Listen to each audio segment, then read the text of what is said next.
Hello friends, welcome back to HK media. ನಾನು ಹೇಮಂತ್. ನೀವೆಲ್ಲರೂ ಮಾಣಿಕ್ಯ ಸಿನಿಮಾ ನೋಡೇ ಇರ್ತೀರಾ. ಆ ಮಾಣಿಕ್ಯ ಸಿನಿಮಾದಲ್ಲಿ ಬರುವಂತ ಫಸ್ಟ್ ಹಾಫ್ ಹೀರೋಯಿನ್ ಕ್ಯಾರೆಕ್ಟರ್ನ ಈ ರಾನ್ಯಾ ರಾವ್ ಅವರು ಆಕ್ಟ್ ಮಾಡಿದ್ದಾರೆ. ಸೊ ನಾನು ಯಾಕೆ ಇವಾಗ ರಾನ್ಯಾ ರಾವ್ ಮತ್ತೆ ಮಾಣಿಕ್ಯ ಸಿನಿಮಾದ ಬಗ್ಗೆ ಮಾತಾಡ್ತಾ ಇದ್ದೀನಿ ಅಂದ್ರೆ, ಈ ಮಾಣಿಕ್ಯ ಸಿನಿಮಾದಲ್ಲಿ ಆಕ್ಟ್ ಮಾಡಿರುವಂತ ಈ ರಾನ್ಯಾ ರಾವ್ ಅವ್ರನ್ನ ಮೊನ್ನೆ ಮಾರ್ಚ್ 3ನೇ ತಾರೀಕು ಬ್ಯಾಂಗ್ಳೂರ್ ಇಂಟರ್ನ್ಯಾಷನಲ್ ಏರ್ಪೋರ್ಟ್ ನಲ್ಲಿ DRI ಅಧಿಕಾರಿಗಳು ಅರೆಸ್ಟ್ ಮಾಡಿದ್ದಾರೆ. ಯಾಕಂದ್ರೆ 1 kg ಚಿನ್ನನ ಸ್ಮಗ್ಲಿಂಗ್ ಮಾಡ್ತಾ ಇದ್ರು ದುಬೈಯಿಂದ ಬ್ಯಾಂಗ್ಳೂರ್ಗೆ. ಅಂಡ್ ಈ ವಿಡಿಯೋ ಕಂಟಿನ್ಯೂ ಮಾಡಕ್ ಮುಂಚೆ ನೀವೇನಾದ್ರೂ ಈ ಚಾನಲ್ಗೆ ಹೊಸಬ್ರಾಗಿದ್ರೆ ದಯವಿಟ್ಟು ಸಬ್ಸ್ಕ್ರೈಬ್ ಮಾಡ್ಕೊಳ್ಳಿ, ಹಾಗೆ ಪಕ್ಕದಲ್ಲಿರೋ ಬೆಲ್ ಐಕನ್ ಕೂಡ ಪ್ರೆಸ್ ಮಾಡಿ. ಅಂಡ್ ಈ ರಾನ್ಯಾ ರಾವ್ ಅವ್ರನ್ನ ಬ್ಯಾಂಗ್ಳೂರ್ ಇಂಟರ್ನ್ಯಾಷನಲ್ ಏರ್ಪೋರ್ಟ್ ನಲ್ಲಿ ಅರೆಸ್ಟ್ ಮಾಡಿದ್ದಾರೆ. ಅವಾಗ್ಲೇ ಹೇಳ್ದಂಗೆ 1 kg ಚಿನ್ನನ ಸ್ಮಗ್ಲಿಂಗ್ ಮಾಡ್ತಾ ಇದ್ರು ಅಂತ. ಇವ್ರು ಓನ್ಲಿ 1 kg ಚಿನ್ನ ಮಾತ್ರ ಸ್ಮಗ್ಲಿಂಗ್ ಮಾಡಿಲ್ಲ, ತುಂಬಾ ಸಲ ಈ ತರ ಮಾಡ್ಕೊಂಡ್ ಬಂದಿದ್ದಾರೆ. ಬಟ್ ಈಗ ರೀಸೆಂಟ್ ಆಗಿ ಸಿಕ್ಕಾಕೊಂಡಿದ್ದಾರೆ. ಒಂದು ಹಿನ್ನೆಲೆ ಏನು, ಈ ರಾನ್ಯಾ ರಾವ್ ಅವರು ಎಲ್ಲಿಂದ ಬಂದ್ರು ಅಂತ ಇವ್ರ ಹಿನ್ನೆಲೆ ನೋಡೋದಾದ್ರೆ, ಈ ರಾನ್ಯಾ ರಾವ್ ಅವರು ಕರ್ನಾಟಕದವರೇನೆ, ಚಿಕ್ಕಮಂಗ್ಳೂರ್ನವರು. ಅಂಡ್ ಇವರು ಪ್ರೊಫೆಷನಲ್ ಬಂದು ಆಕ್ಟ್ರೆಸ್ ಮತ್ತೆ ಮಾಡಲ್. ಮಾಣಿಕ್ಯ ಸಿನಿಮಾದಲ್ಲಿ ಡೆಬ್ಯೂ ಮಾಡ್ತಾರೆ ಹೀರೋಯಿನ್ ಆಗಿ. ಅಂಡ್ ತಮಿಳಲ್ಲಿ ಕೂಡ ಒಂದ್ ಸಿನಿಮಾ ಮಾಡ್ತಾರೆ, ಮತ್ತೆ ಕನ್ನಡದಲ್ಲಿ ಪಟಾಕಿ ಅನ್ನೋ ಒಂದ್ ಸಿನಿಮಾ ಮಾಡ್ತಾರೆ.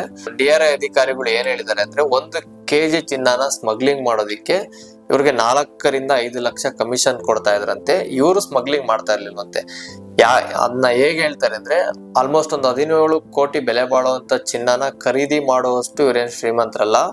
ಇವ್ರು ಜಸ್ಟ್ ಸ್ಮಗ್ಲಿಂಗ್ ಮಾಡೋದಿಕ್ಕೆ ಒಂದು ಕನೆಕ್ಷನ್ ಅಷ್ಟೇ. ಇವರು ರಾನ್ಯಾ ರಾವ್ ಅವರು, ಇವ್ರ ಹಿಂದೆನೆ ಬೇರೆ ಇದ್ದಾರೆ. ನಾವೀಗ ಅದ್ರ ಬಗ್ಗೆ ತನಿಖೆ ಮಾಡ್ತಾ ಇದೀವಿ ಅಂತ ಅಧಿಕಾರಿಗಳು ಹೇಳಿದ್ದಾರೆ. ಅಂಡ್ ಆಲ್ಸೋ ಈ ಸ್ಮಗ್ಲಿಂಗ್ ಅಲ್ಲಿ ರಾನ್ಯಾ ರಾವ್ ಅವ್ರನ್ನ ಯಾಕೆ ಯೂಸ್ ಮಾಡ್ಕೊಂಡ್ರು ಅಂತ ನೋಡೋದಾದ್ರೆ, ಈ ರಾನ್ಯಾ ರಾವ್ ಅವ್ರು ಬಂದು ಒಬ್ಬ ಹಿರಿಯ ಪೊಲೀಸ್ ಅಧಿಕಾರಿ ಮಲಮಗಳಂತೆ. ಸೊ ಇವ್ರನ್ನ ಯೂಸ್ ಮಾಡ್ಕೊಳೋದ್ರಿಂದ ನಮ್ಗೆ ಯೂಸ್ ಆಗುತ್ತೆ ಅನ್ನೋ ಒಂದು ಕಾರಣಕ್ಕೆ ಆ ಸ್ಮಗ್ಲರು ಇವ್ರನ್ನ ಯೂಸ್ ಮಾಡ್ಕೊಂಡಿದ್ದಾರೆ ಅಂತ DRI ಅಧಿಕಾರಿಗಳು ಹೇಳಿದ್ದಾರೆ.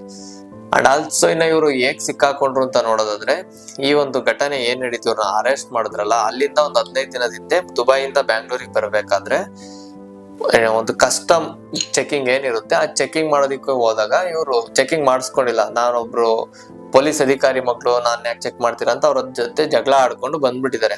ಅಲ್ಲಿ DRI ಅಧಿಕಾರಿಗಳಿಗೆ ಡೌಟ್ ಬಂದಿದೆ, ಓಕೆ ಇವ್ರೇನೋ ಮಾಡ್ತಾ ಇದಾರೆ ಅಂತ. ಅಲ್ಲಿಂದ ಇವ್ರ ಒಂದು ಪಾಸ್ಟ್ ಹಿಸ್ಟ್ರಿ ಏನಿದೆ, ರಾನ್ಯಾ ರಾವ್ ಅವ್ರದ್ದು ಪಾಸ್ಟ್ ಹಿಸ್ಟ್ರಿನೆಲ್ಲ ತೆಗಿಸ್ದಾಗ ದುಬೈಗೆ ಮೋರ್ ದೆನ್ 40 ಟೈಮ್ಸ್ ಟ್ರಾವೆಲ್ ಮಾಡಿದ್ದಾರೆ. ಅಂಡ್ ಆಲ್ಸೋ ಮಲೇಷ್ಯಾ ಕೂಡ ಟ್ರಾವೆಲ್ ಮಾಡಿದ್ದಾರೆ.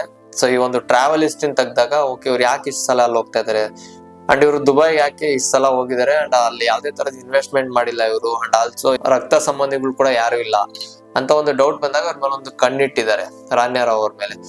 ಅಂಡ್ ಇದಾಗಿ ಒಂದು 15 ದಿನಕ್ಕೆ ಮತ್ತೆ ದುಬೈಗೆ ಹೋಗಿ ರಿಟರ್ನ್ ಸ್ಮಗ್ಲಿಂಗ್ ಮಾಡ್ಕೊಂಡು ಬರ್ಬೇಕಾದ್ರೆ ಅವ್ರ ಪತಿ ಜೊತೆ ಬರ್ತಾ ಇದ್ರಂತೆ. ಈ ಸಲ ಬರ್ಬೇಕಾದ್ರೆ DRI ಅಧಿಕಾರಿಗಳು ಇವ್ರನ್ನ ಚೆಕ್ ಮಾಡಿದ್ದಾರೆ.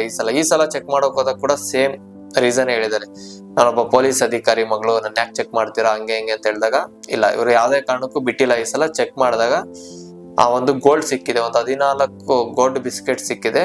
ಅದನ್ನ ಹೇಗ್ ಸ್ಮಗ್ಲಿಂಗ್ ಮಾಡ್ತಾ ಇದ್ರು ಅಂದ್ರೆ, ಒಂದು ತೊಡೆಯ ಭಾಗಕ್ಕೆ ಗಮ್ ಹಾಕಿ ಆ ಬಿಸ್ಕೆಟ್ ನ ಅಂಟಿಸ್ಕೊಂಡು ಈ ಒಂದು ಸ್ಕ್ಯಾನ್ ಮಾಡಿದಾಗ ಯಾವ್ದೇ ತರದ ತಗಲಾಕೊಂಬಾರ್ದು ಅನ್ನೋ ಕಾರಣಕ್ಕೆ ಒಂದು ಟೇಪ್ ನ ಸುತ್ತಿ ಆ ತರ ಒಂದು ಸ್ಮಗ್ಲಿಂಗ್ ಮಾಡ್ತಾ ಇದ್ರಂತೆ.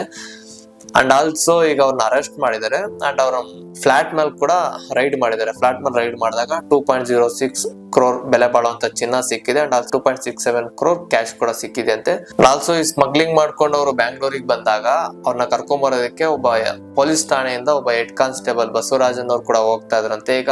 ಅಂಡ್ ಆಲ್ಸೋ ಇದ್ರಲ್ಲಿ ಯಾರೆಲ್ಲ ಇನ್ವಾಲ್ವ್ ಆಗಿದ್ರು ಅಂಡ್ ಅಧಿಕಾರಿಗಳು ಯಾರ್ಯಾರಿದ್ರು ಆ ಒಂದು ಏರ್ಪೋರ್ಟ್ ಅಲ್ಲಿ ಆಗಿರ್ಬೋದು, ಇನ್ನು ಹೊರಗಡೆ ಆಗಿರ್ಬೋದು, ಇವ್ರ ಮೇಲೆಲ್ಲ ತನಿಖೆ ಮಾಡ್ತಿದೀವಿ ಅಂತ DRI ಅಧಿಕಾರಿಗಳು ಹೇಳಿದ್ದಾರೆ. ಇದೇ ತರ ಇನ್ಫಾರ್ಮೇಟಿವ್ ವಿಡಿಯೋಸ್ಗೋಸ್ಕರ ನಮ್ಮ ಚಾನಲ್ ನ ನೋಡ್ತಾ ಇರಿ, ಹಾಗೆ ಸಬ್ಸ್ಕ್ರೈಬ್ ಮಾಡ್ಕೊಳ್ಳಿ, ನಿಮ್ ಫ್ರೆಂಡ್ಸ್ ಜೊತೆ ಶೇರ್ ಮಾಡ್ಕೊಳ್ಳಿ. ಮತ್ತೆ ಇನ್ನೊಂದು ವಿಡಿಯೋ ಜೊತೆ ಸಿಗೋಣ. Thank you.